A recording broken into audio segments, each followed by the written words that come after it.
नमस्कार प्रिय दर्शक तथा श्रोताहरू, भोइस अफ टुडेमा तपाईहरू सबैलाई हार्दिक स्वागत छ। आज हामी जीवन परिवर्तन गर्ने एउटा अत्यन्त महत्त्वपूर्ण विषयमा कुरा गर्दैछौँ। कम्फर्ट जोन किन मानिसहरूको शत्रु हो? धेरै मानिसहरू असफल जन्मिएको होइनन्, उनीहरू आफ्नै कम्फर्ट जोनमा बसिरहेकाले आफ्नो क्षमता कहिले प्रयोग गर्न सक्दैनन्। आजको सन्देश अन्तिमसम्म सुन्नुभयो भने तपाईँ आफ्नो जीवनमा नयाँ निर्णय लिने प्रेरित हुनुहुनेछ। कम्फर्ट जोन भनेको के हो? कम्फर्ट जोन भनेको यस्तो अवस्था हो जहाँ हामीलाई सुरक्षित, सजिलो र परिचित महसुस हुन्छ। उदाहरण, बिहान ढिलोसम्म सुत्ने, नयाँ काम गर्न डराउने, भोलि गर्छु भन्दै काम टार्ने, जोखिम लिन नचाहने, आफूले जानेको कुरामै सीमित रहने। यस्तो जीवनमा केही समय सहज लागे पनि यसले मानिसलाई बिस्तारै कमजोर बनाउँछ। र कम्फर्ट जोन किन शत्रु हो? यसले सपना मार्छ।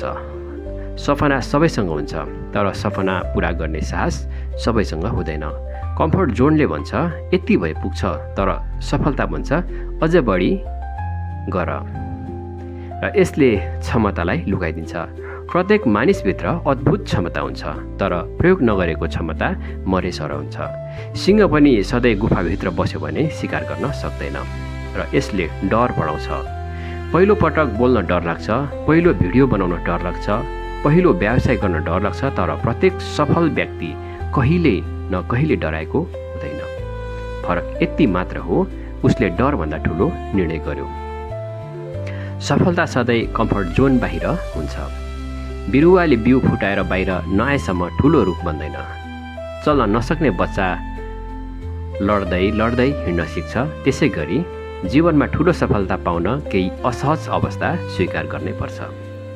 र कम्फर्ट जोनका सङ्केतहरू, यदि तपाईँमा यी बानी छ भने सावधान हुनुहोस्। सधैँ मोबाइल चलाइरहने बानी, काम टारिरहने बानी, नयाँ कुरा सिक्न नखोज्नु, आलोचनाको डर, असफलताको डर, अरू सफल हुँदा ईर्ष्या गर्नु र आफूलाई परिवर्तन गर्न नचाहनु। इतिहासका सफल मानिसहरूले कम्फर्ट जोन तोडे। एभरेस्ट चढ्ने मानिस घरमै बसेको भए इतिहास भन्ने थिएन। ठुला वैज्ञानिकहरूले हजारौँ असफलता सहे। सफल खेलाडीहरू दिनौँ अभ्यास गर्छन्। उनीहरूलाई सफलता सजिलै प्राप्त भएको होइन। र आजको समाजको ठुलो समस्या, आज धेरै मानिस आराम खोजिरहेका छन्, तर संसारले पुरस्कार आराम गर्ने मानिसलाई होइन, मेहनत गर्ने मानिसलाई दिन्छ।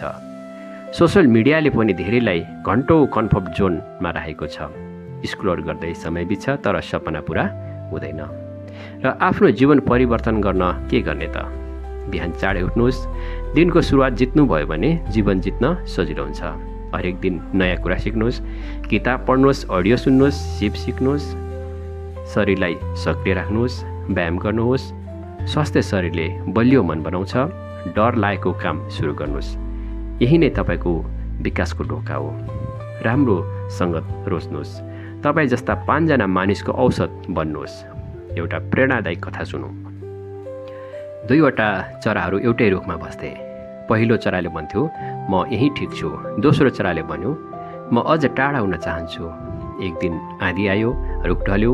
पहिलो चरा सङ्कटमा पर्यो। दोस्रो चरा भने नयाँ ठाउँमा सुरक्षित थियो।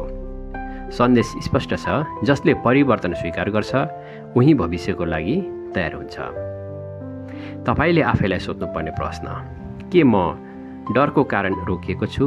के म काम टारिरहेको छु? के म आफ्नो सपना बिर्सिएको छु? के म आज एउटा नयाँ कदम चाल्न सक्छु? आजै निर्णय गर्नुहोस्। यदि तपाईँले जीवन परिवर्तन गर्न चाहनुहुन्छ भने आरामभन्दा उद्देश्य रोज्नुहोस्, बहानाभन्दा मेहनत रोज्नुहोस्, डरभन्दा विश्वास रोज्नुहोस्। र आजको सानो कदमले भोलिको ठुलो सफलता मिल्नेछ।